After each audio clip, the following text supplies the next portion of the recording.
Welcome back. Now for your 5-day weather forecast, we go outside to Clover Sterling. Today will be mainly sunny with a little bit of wind and a high of 8. Tonight will be much clearer. Expect a risk of frost with a low of 2. Increased cloudiness on Saturday with showers late in the afternoon. The wind picks up in the evening with a high of 10 and a low of 2.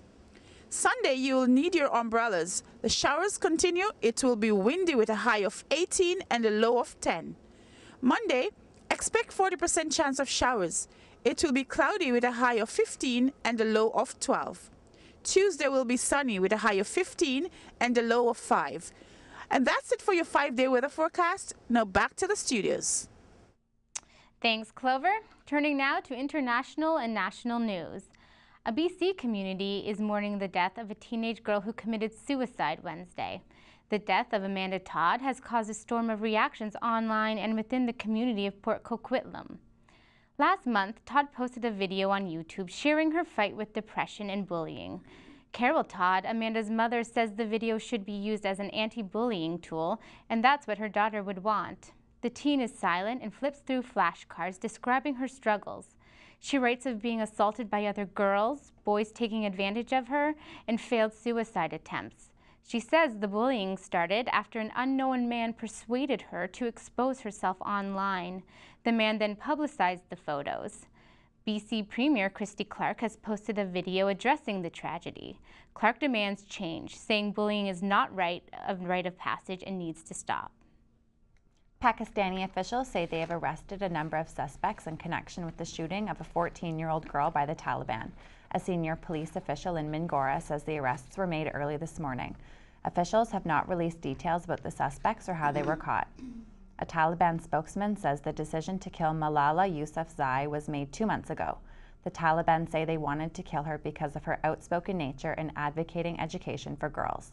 The girl remains in critical condition and is currently on a ventilator. Doctors say she has a 70% chance of survival. A $100,000 reward has been offered for information leading to their arrests. Vice President Joe Biden and Republican Congressman Paul Ryan scrapped it out in a feisty back-and-forth debate Thursday night. Political experts expected Biden to go on the offensive to make up for what many described as a dull performance by the president last week.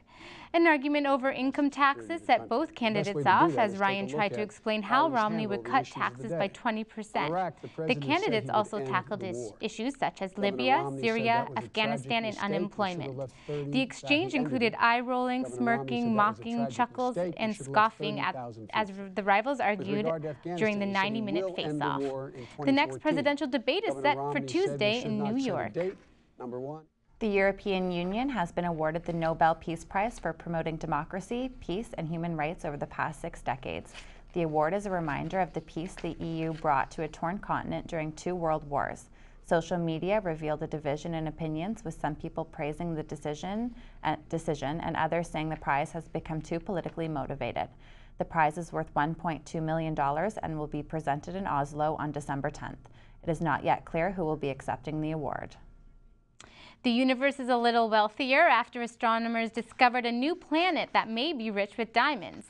The planet, named 55 Cancri E, is twice the size of Earth and is believed to hold 3 times more diamonds. The surface of the planet is covered in graphite, with diamonds jutting out from beneath. Those hoping for an interstellar diamond rush may be disappointed, though. Reports say the planet is inhospitable, with a surface temperature of over 2,000 degrees Celsius. They also say a round trip to the planet would take almost 80 years. And now with your sports news, here's Tyler Hunt.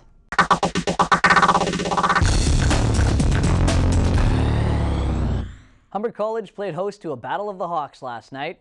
Humber's men's basketball team took on the University of Quincy Hawks, an NCAA Division II team, and won 63-57. The Hawks, the Humber Hawks that is, had to battle back from an 11-point deficit at the half, outscoring the Quincy side 20-3 in the fourth quarter to prove that real Hawks wear blue and gold. And the women were in action on the basketball court last night as well, dominating the George Brown Huskies to the tune of 82-30. Ouch. Humber power forward Alina Domingo was named the player of the game for her outstanding 12-point performance. Now over to baseball, and its highlights galore as the pennant races in the NL and AL are starting to shape up. First, though, we're going to need a Game 5 between the Yankees and Orioles after J.J. Hardy's double in the 13th inning put Baltimore ahead of New York 2-1. The two teams battled until after midnight to find a winner. They'll meet in a deciding Game 5 today at 5 o'clock with a shot at the AL pennant on the line. And the San Francisco Giants are headed for a shot at the NL pennant with a surprise 6-4 victory over the Cincinnati Reds in Game 5 of their series. There's two words every GM wants to hear in a Game 5 situation: grand slam, and Buster Posey delivered it, smashing it out of the park in the 5th inning. The Giants will face either Washington or St. Louis for the NL pennant. And speaking of the Nats and Cards, we're going to need a Game 5 in that series too, after an outstanding walk-off homer from Jason Worth put the Nationals ahead 2-1 over the defending World Series champions. Two strikes, the pitch, swing and a long drive, deep left field,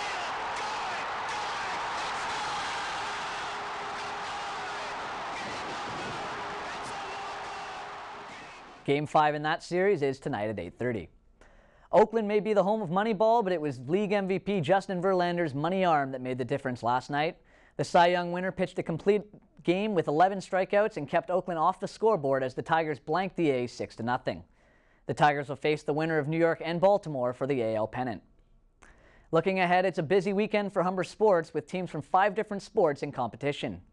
The men's and women's soccer teams both have OCAA qualifying games this weekend, while the men's volleyball team will be in tournament action as they head to Seneca, while the women are at Sheridan.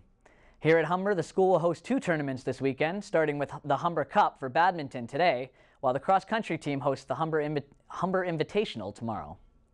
And that's it for sports. Now back to you at the desk. Thanks, Tyler. After the break, we'll get the latest in entertainment from Catherine Ward. We've got a full preview of the hottest new films, The Walking Dead shambles back onto television, and rapper Nelly won't be rolling L's in the back of his Benzie anytime soon. We've got your entertainment news coming up.